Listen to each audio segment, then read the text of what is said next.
Hello students, आज हम लोग यहाँ पे नीट 2022 में आया हुआ एक क्वेश्चन सॉल्व करने वाले हैं जो कि चैप्टर इलेक्ट्रोकेमिस्ट्री का ही है।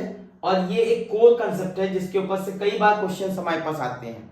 और इस तरीके का अगर क्वेश्चन आता है तो फिर आप 100% 4 मार्क्स आपके हो गए। ये समझ लो कि 4 नंबर आपके जेब में है, क्योंकि इस तरीके का क्वेश्चन बहुत ही इजी होता है। तो चलो देखते हैं क्वेश्चन हमसे क्या कहता है। At 298 Kelvin, the standard electrode potential of Cu2 plus 2Cu, Zn2 plus 2Zn, Fe plus 2, 2Fe, and Ag plus 2Ag are 0.34 volt, minus 0.76 volt, minus 0.44 volt, and 0.80 volt, respectively. On the basis of standard electrode potential, predict which of the following reaction cannot occur.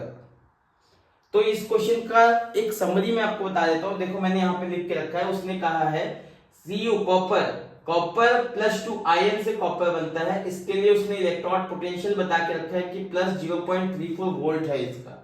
Zn 2 plus से Zn बनता है, इसका भी उसने electrode potential बता दिया है।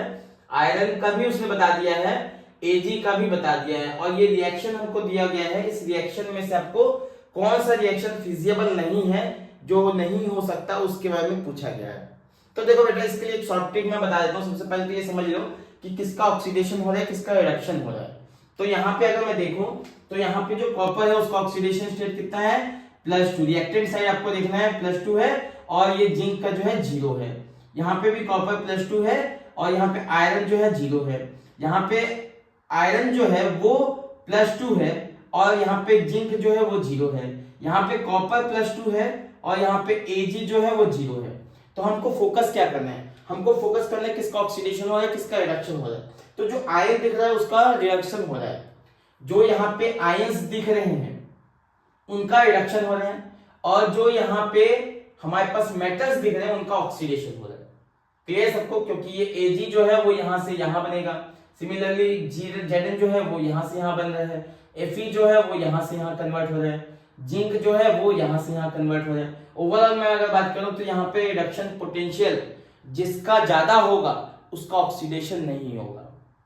तो यहाँ पे कैसे पता करेंगे, तो देखो यहाँ पे मैंने लिख रखा है ना, उसी वैल्यू को हम लोग यहाँ पे देखेंगे।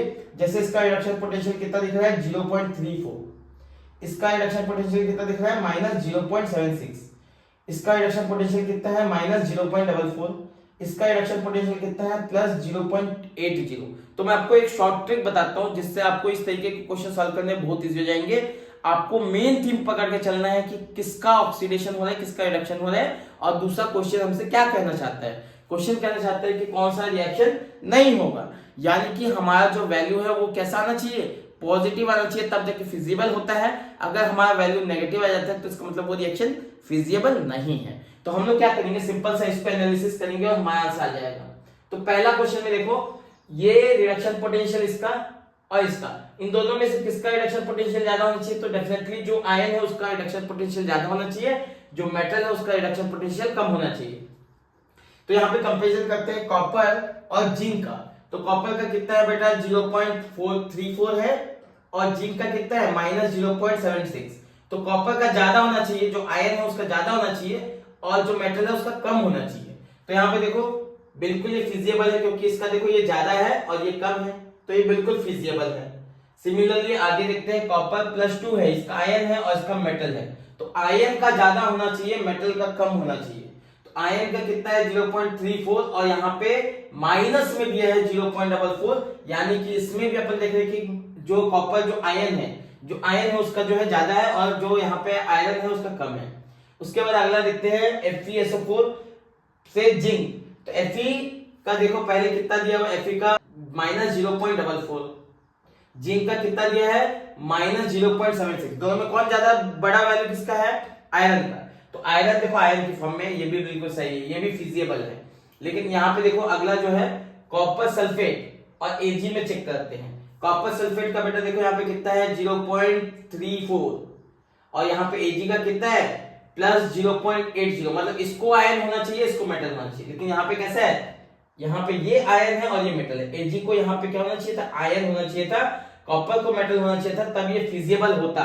इसका मतलब हमारा आंसर डी ऑप्शन ही सही है, ये कभी फिजिबल नहीं होगा, ये जो है जो रिएक्शन है वो नहीं हो सकता, it can not be occur. Thank you for watching this video, मिलते हैं नेक्स्ट वीडियो में।